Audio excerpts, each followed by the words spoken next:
आप शुरू करो।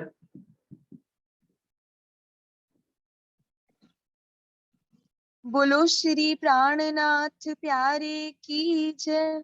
बोलो श्री सतगुरु महाराज की जय। सभी सुंदर साथ जी को प्रेम प्रणाम जी।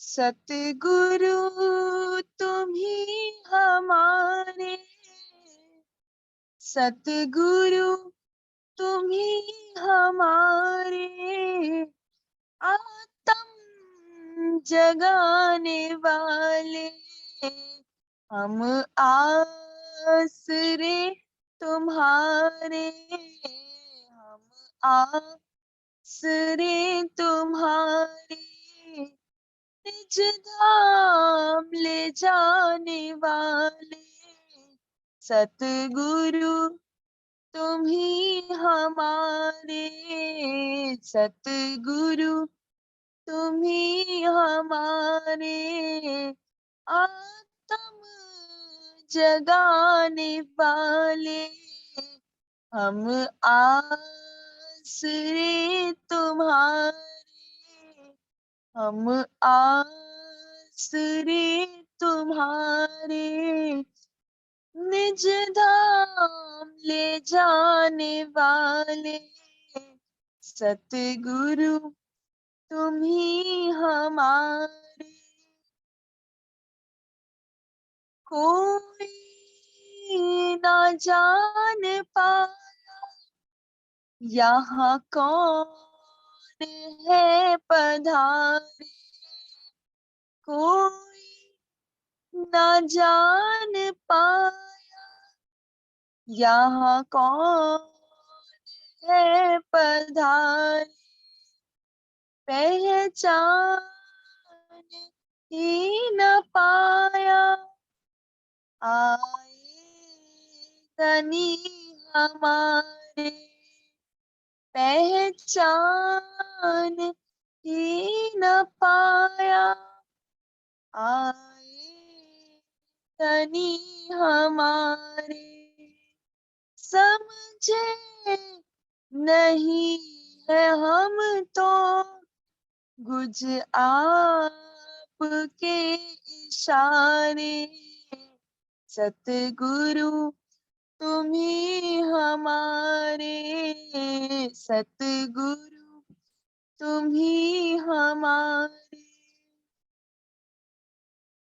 हमको लुभा रहा है ये रूप प्यारा प्यारा, हमको लुभा रहा है ये रूप प्यारा प्यारा, नजरों में बिहार भर के हमें आपने निहारा, नजरों में बिहार भर के हमें आपने निहारा, आती है इश्क लेने दिल से ही तो तुम्हारे, सतगुरु तुम ही हमारे, सतगुरु तुम ही हमारे, ये चरण कमल तुम्हारे है आशिया हमारा, ये चरण कमल तुम्हारे है आशिया हमारा, सब साथ चाहता नूरी दीदार तुम्हारा, सब साथ चाहता है नूरी दीदार तुम्हारा, फिर से वो प्यार दे दो और दे तो वो नजारे, सतगुरु तुम ही हमारे, सतगुरु तुम ही हमारे, हम आसरे तुम्हारे, हम आसरे तुम्हारे, हम आसरे तुम्हारे। बोलो श्री प्राणनाथ प्यारे की जय, बोलो श्री सद्गुरु महाराज की जय। प्रणाम जी सुंदर साथ जी। प्रणाम जी, प्रणाम जी। प्रणाम जी, धन्यवाद चित्रांशी। दीदी आप शुरू कर।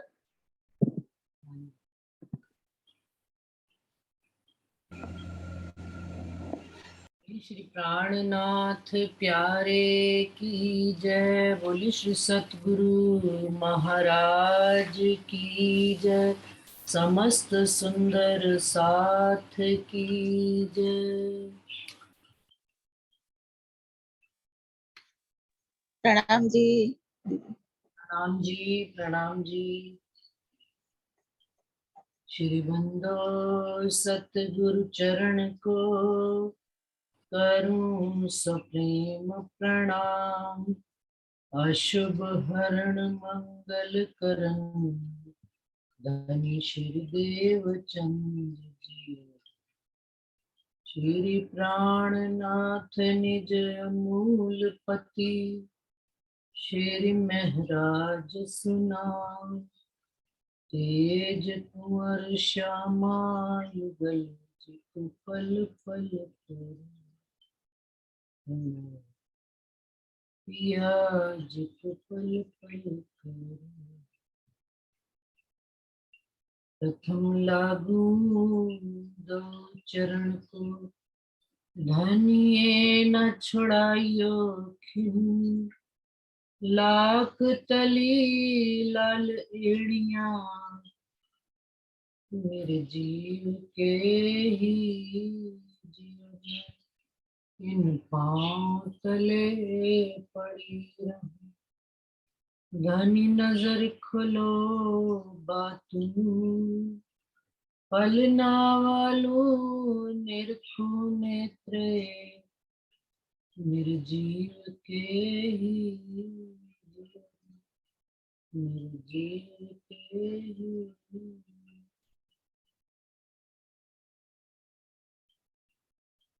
प्रणाम जी सुंदर साथ जी, सब सुंदर साथ जी के चरणों में प्रणाम करते हैं। सुंदर साथ जी आज प्रकरण 14 हक माशूक के नेत्र अंग प्रारंभ हो रहा है। इससे पहले हमने राजी महाराज के कानों की शोभा का वर्णन सुना, जाहिरी भी और बातूनी, कि कान किस प्रकार से रज्जी को सहयोग करते हैं, रज्जी का इश्क, रज्जी के अंदर से इश्क भी उपजता है तो इन कानों की वजह से, और वो इश्क हम रूहों को जो देते हैं तो वो भी इन कानों के कारण। ताबे, ये सारी चीजें कानों के ताबे हैं। अब आ रहा है हक माशूक के नेत्र अंग। देखो नैना नूर जमाल, जो रूहों पर संकुल, अरवा हुए जो अर्श की, सो जिन जाओ खिल। सुंदर सा जी, पहले तो राजी महाराज के नैनों के जाहिरी गुण ही मिलते हैं, बाद में बातों में गिने। तो सबसे पहले प्रातः काल का समय है। सुंदर सा जी आवाज आ रही है ना? दीदी आ रही है। प्रातः काल का समय है। राजी महाराज 5वीं भूम से उठकर तीसरी भूम में आ रहे हैं, तो इन नैनों के सुख यहाँ से गिनने प्रारंभ करिए कि जैसे ही तीसरी भूम की पड़साल पर आते हैं तो श्यामा जी उनकी अगवानी के लिए खड़े हैं। रज्जी की नजर से नजर मिलते ही श्यामा जी और रज्जी की नजर मिलते ही श्यामा जी रज्जी महाराज को सबसे पहले टीका लगाते हैं और रज्जी महाराज की नजर मिलते ही रज्जी महाराज श्यामा जी को चंदन टीका करते हैं। उनकी नजर मिलते ही 12,000 सखियों के अंदर श्रृंगार हो जाता है, आत्मा का श्रृंगार हो जाता है। नजरों से नजर मिली, इश्क से इश्क उतरा, माशूक और आशिक के अंदर इश्क उतरा और दोनों ने एक दूसरे को चंदन टीका।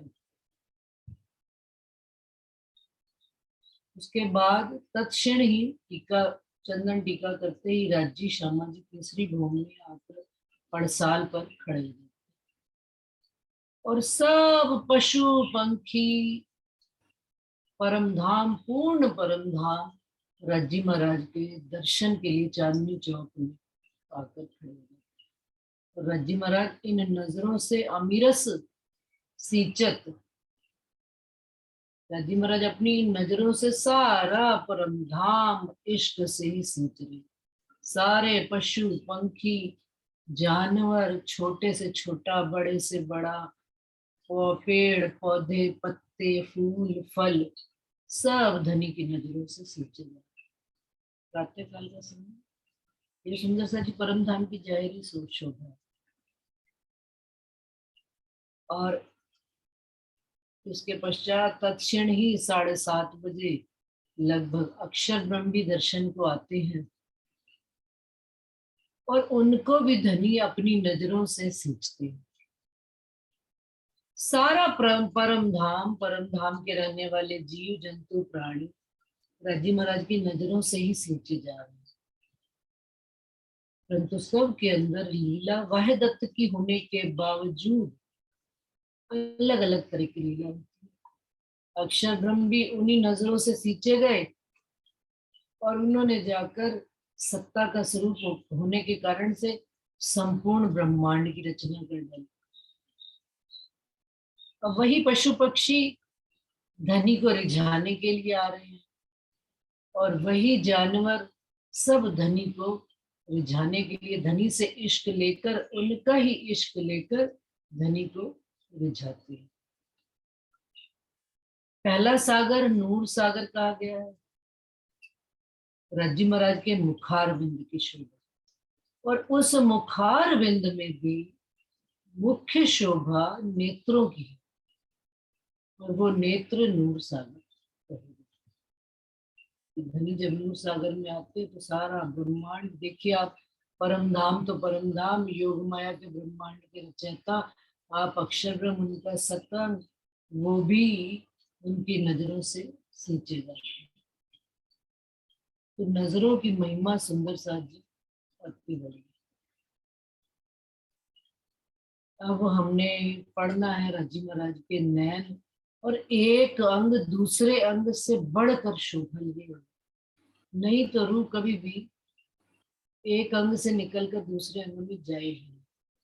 अभी कानों का वर्णन सुना था तो कानों में अनेक खूबियां, और कहते हैं जाके ताबे कई सागर। तो नैनों के अंदर, नैन तो चेहरे का मुख्य आकर्षण का केंद्र है,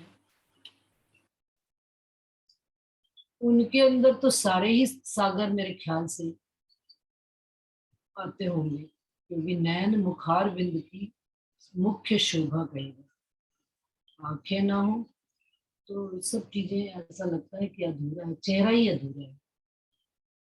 अब नेत्र भी सुंदर सा जी, एक तो जाहिरी नेत्र कहे जाते हैं, एक बातूनी नेत्र कहे जाते हैं। बातूनी नेत्र कहे जाते हैं ज्ञान के नेत्र, जाहिरी नेत्र देखने के काम आते हैं।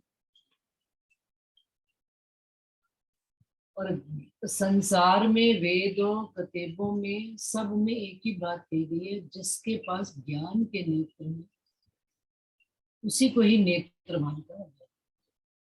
बाकी सबको उन्होंने शरीर के अंग को उन्होंने अंग नहीं माना, उन्होंने शरीर के अंग को, नेत्रों को देखने वाला जरूर कहा है, लेकिन त्रिकालदर्शी तीनों कालों को देखने वाले को ही ज्ञानवान नेत्रवान व्यक्ति कहा जाता है। ये तो है संसार की बात। और राज्जी महाराज के बातून अंग हमको कैसे कैसे सुख देते हैं, इस बात को हम ये प्रकरण पढ़ेंगे तो हमें पता लगेगा। और नेत्र कैसे कैसे सेवा करते हैं राज्जी की, अमरूहों की, और हमारे नेत्र भी कैसे हमें रज्जी तक, रज्जी की बात हमारी पहुंचाते हैं और रज्जी की बात को सुनते हैं। यहाँ पर भी वही बात लागू होती है कि एक गुण उनका जहरी और 4 गुण बातूनी। जहरी गुण देखने का, सुनने का, बोलने का, स्पर्श करने का और सुगंधी लेने का, वो सारे नेत्र के।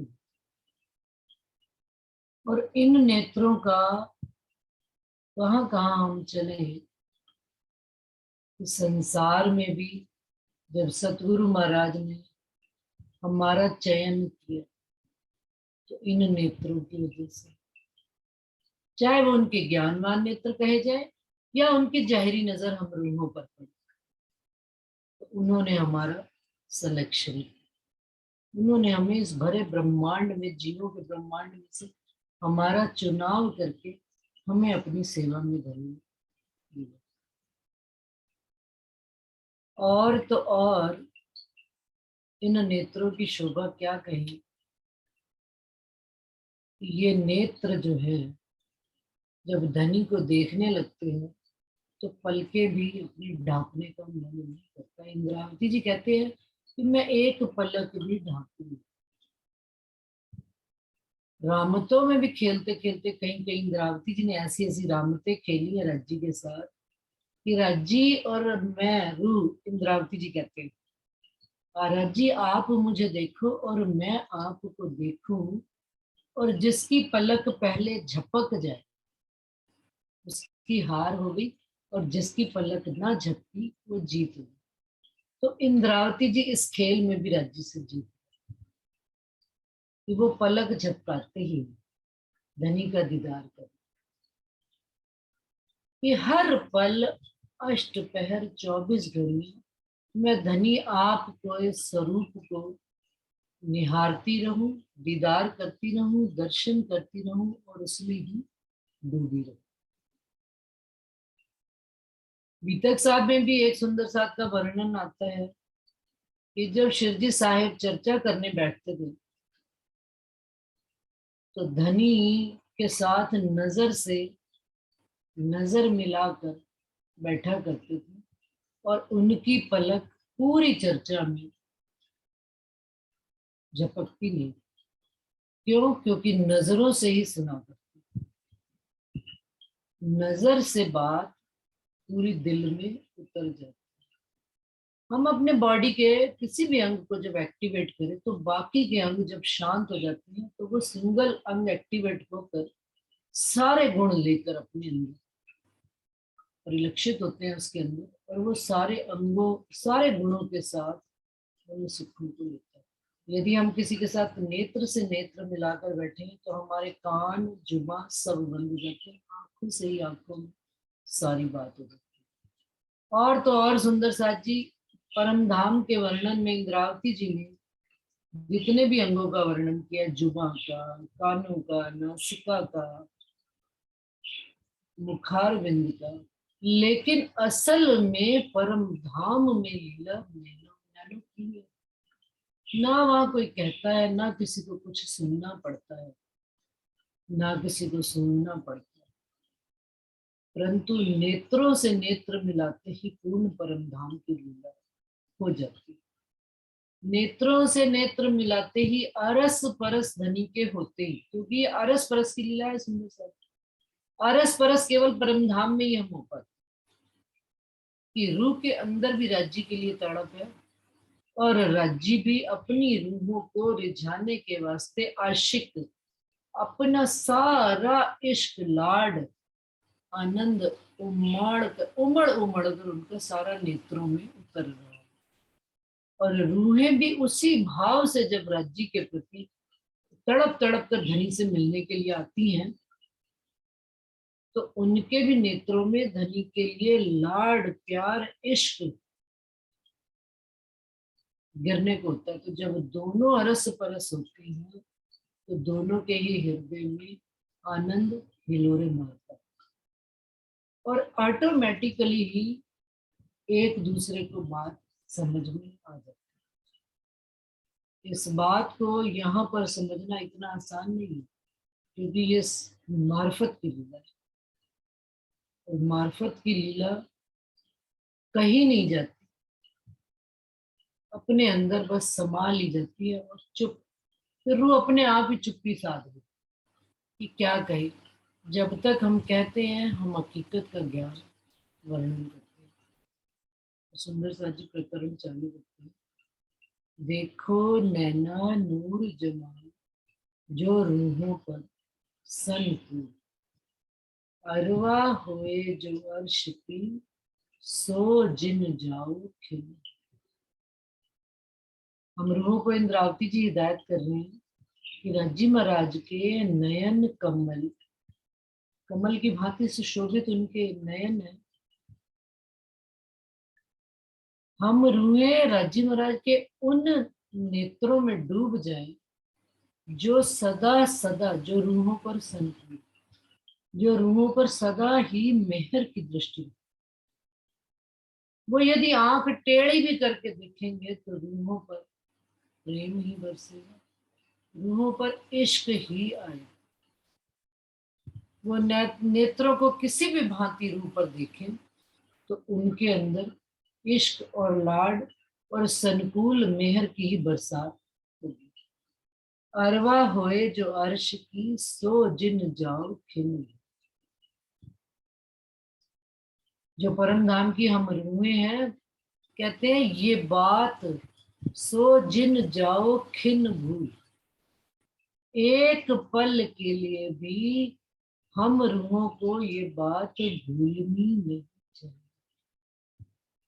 क्या? कि धनी की नजर हम पर सदा ही मेहर रहती है, तो चाहे जाहिरी हो या बाती। इस बात को हम यूं समझ सकते हैं, जिन्होंने सतगुरु महाराज का संग किया है और जिनको सतगुरु महाराज ने अपने इश्क इलम से, लाड और प्यार से सिंचित किया है, और जो सींचे जा रहे हैं, उनकी बात कि सतगुरु जाहिर में यदि उन पर क्रोध भी करते हैं, क्योंकि क्रोध को हम जरा एक विपरीत अवस्था मानते हैं, टेढ़ी अवस्था मानते हैं, तो यदि वो क्रोध भी करते हैं तो उस क्रोध का अंत जो छिपा भाव होता है वो हमारे लिए भलाई ही लिए होता है। ये बात रूह को जब समझ में आती है तो रूह कहती है हाय हाय धनी, हाय सतगुरु महाराज, आपने, आपकी इस, ये भी एक अदा है जो मैंने आपके संग करके जानी है। लेकिन ये बात भी वही जान सकती है जिसने सतगुरु महाराज की हर बात को देखा है, जाना है, समझा है और व्यवहार में घटित किया। सुंदर सा जी, ये धनी की मेहर नहीं तो क्या है। एक भजन में कल सुन रही थी तो मेरे को ऐसा दिल में बस ही गया, सतगुरु तुम्हारे प्यार ने हमको जीना सिखा। क्या कि एक वक्त वो भी था कि सतगुरु महाराज के आगे पीछे ही घुमा करते थे फिरकी बनकर, उन्हीं से हर बात पूछा करते थे, और आज उन्हीं के लाड और प्यार ने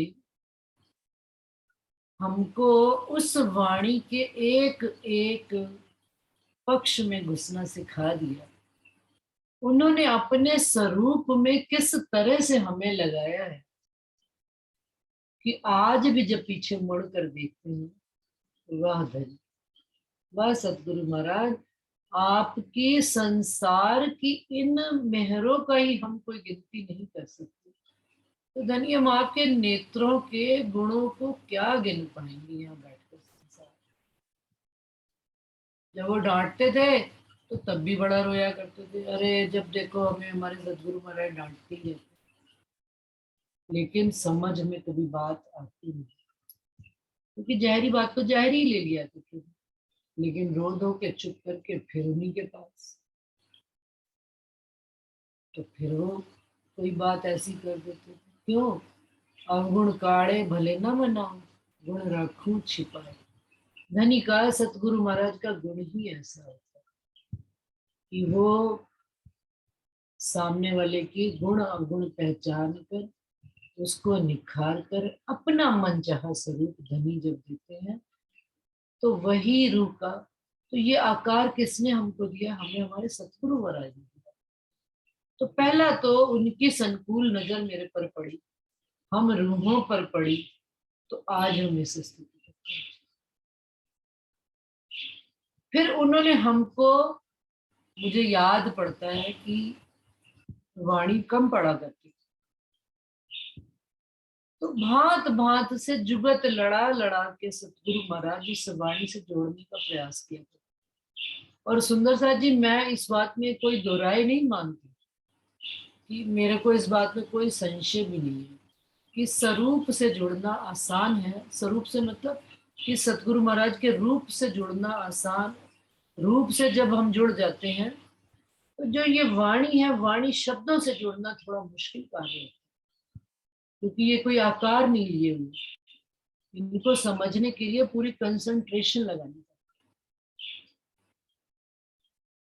और जब सतगुरु महाराज ने हमको नजर में ले लिया, तो उनके चरणों में, उनसे जुड़कर उनकी परिक्रमा करना, उनके प्रति भाव प्यार आना या उनके प्रति समर्पण आना, वो भी सब उन्हीं का दिया हुआ है। ये मैं नहीं मानती कि मेरा दिया, हमारा कुछ है, लेकिन उन्होंने जब मेहर भरी दृष्टि डाल दी और उन्होंने अपने से जोड़ लिया, तो अपने आप उनके प्रति वो सारी चीजें आने लगती।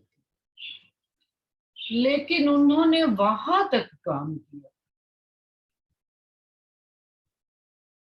जहां हमको दिखाई नहीं। त्रिकालदर्शी कहा जाता है कि सतगुरु महाराज तीनों कालों के दीदार करते हैं, दर्शन करते हैं। उनको हमारा भूतकाल भी पता है, उनको हमारा भविष्य भी संवारना है, और वर्तमान में तो हम उनके आमने सामने खड़े हैं। तो उन्होंने हमको उस समय भी, सामने रहते हुए भी, एक ही बात करना सिखाया, जिस बात के लिए मैं मतलब कितने जन्म भी ले लूं या कितनी बार भी कह लूं, तो वो शब्द मेरे कम है। मेरे शब्दों में उनके लिए शुक्राना अदा ही नहीं। और वो चीज है कि उन्होंने हमको अपने इस बातूनी नेत्रों से, कोई भी बात पूछती थी, कोई भी प्रश्न करते थे, एक ही जवाब, वाणी पढ़ो, वाणी में लिखा।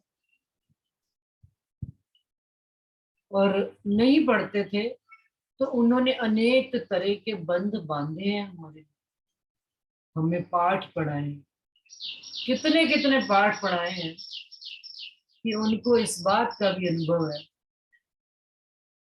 कि भाई पहले तो जाहिरी ही पढ़ना सीखेंगे हम। सुंदर सा जाहिरी भी कितने कितने पाठ आंखों से ही पढ़ जाया करते, कभी भाव अर्थ समझा ही नहीं। लेकिन धीरे धीरे ठहराव आना शुरू हुआ, तो उनसे पूछना प्रारंभ हुआ कि भाई ये चौपाई क्या कहती है, ये चौपाई क्या कहती है, इधर क्या बात कही गई है, उधर बात क्या कही गई है। फिर बीच में मस्त हो जाते थे, फिर आनंद मंगल में सुंदर साथ के बीच में गप्पे सड़प्पे एक दूसरे से, मैं इनको गप्पे ही कहूंगी सुंदर साथ जी, जो परम धाम में हम सब रूहे एक दूसरे के साथ मिलकर टोले टोले बैठा करते, उस लीला का भी हमने यहाँ अनुभव किया कि टोले टोले सुंदर साथ के साथ बैठकर जगह जगह राज्य की ही बात करते, यही गप्पे, कोई और गप्पे नहीं, कि राज्य के प्रति ही बात करनी, परंतु उसका कोई प्रमाण ना हो। फिर सतगुरु महाराज के पास जाना कि फलाना सुंदर साथ तो ऐसा कहता है, फलाना ऐसे कहता है, अब आप बताओ। तो फिर यही जवाब देते, अच्छा एक चौपाई बोल देते और कहते जाओ ढूंढ लो। उस समय बड़ा सुंदर सा जी गुस्सा आया करता था। अरे आपको पता है, आप बता दो ना कौन से किताब में, किताब भी नहीं बताया करते थे स्वरूप साहब, कहते जड़ ढूंढ। और कभी कभी तो परीक्षण के वास्ते एक चौपाई बोल दिया करते हम सबको पूरे शहर शहर में कि भाई सारा सुंदर साथ ये चौपाई ढूंढो कहाँ पर है कौन सी किताब। सुंदर साथ जी उस चौपाई को ढूंढने में कितनी ही चौपाइयां पढ़ते जाते और उनका भाव खुलता जाता।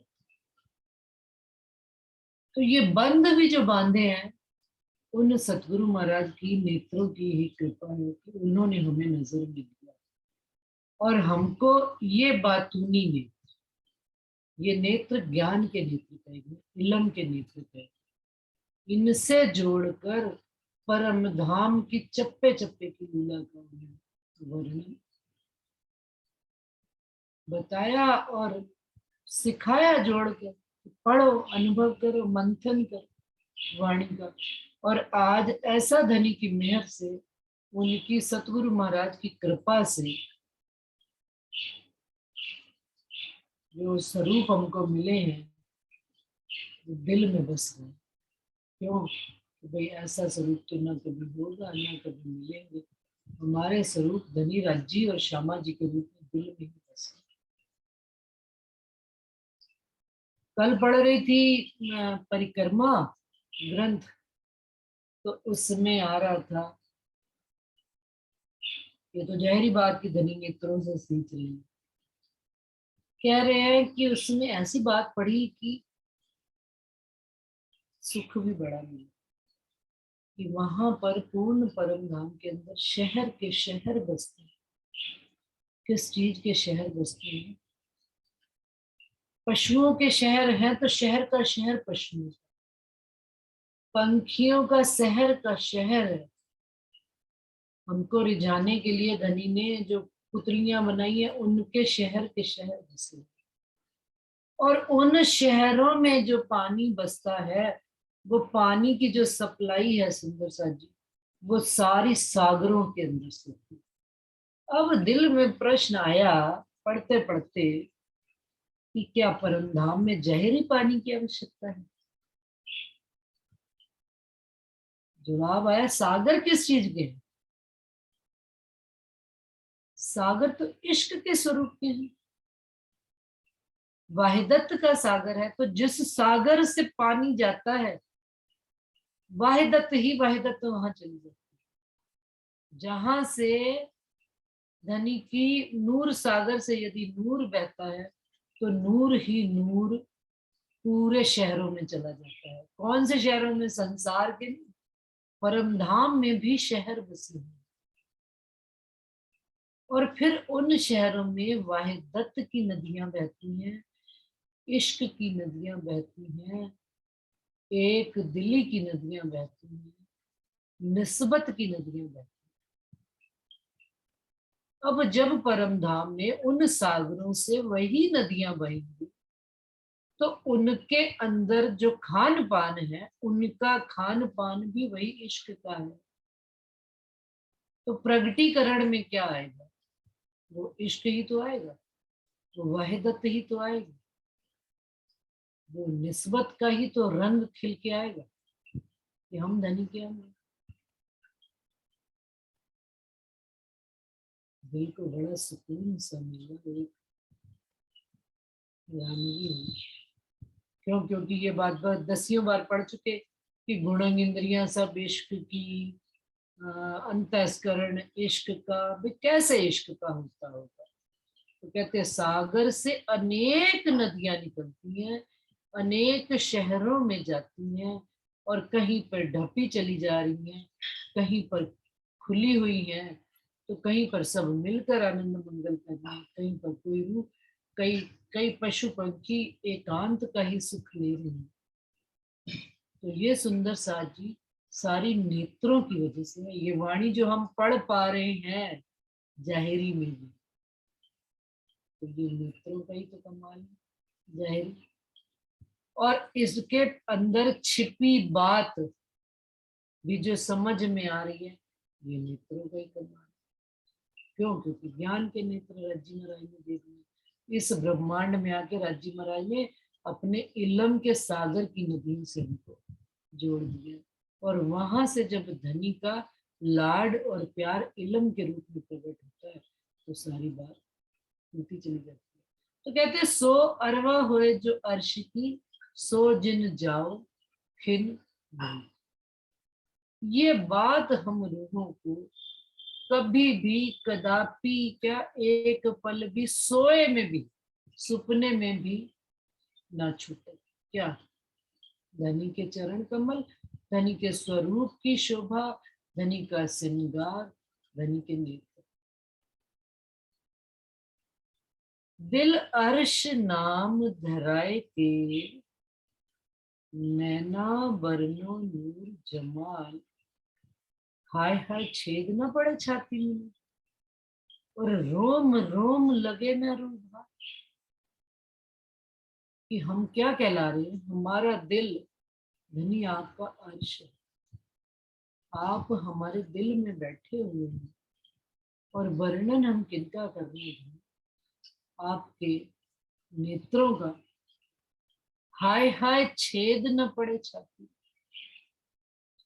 हम कैसी रूहें हैं धनी कि आपकी शोभा का वर्णन करते करते उस विरह में नहीं आते कि हम उसमें ही डूब कर खत्म हो जाए या जुमा चुप ही हो जाए।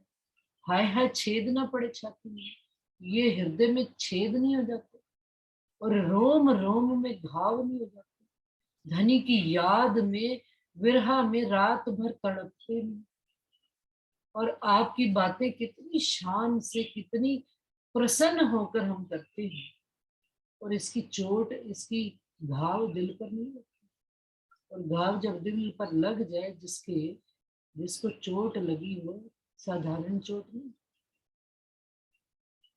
गहरी चोट दिल पर कह रहे, रोम रोम लगे भारी, उसके मुख से तो आह भी नहीं। बड़े बड़े जो चोट खाए होते हैं ना, बड़ी एक्सीडेंट होते हैं हॉस्पिटलों में, देखो छोटी मोटी चोट खाए तो मेरे ही रोते फिरते, हाय मर गया, हाय मर गया।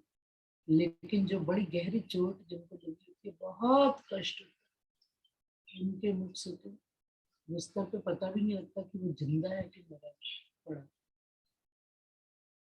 और हम कैसे अरवाए हैं कि आपके अंगों का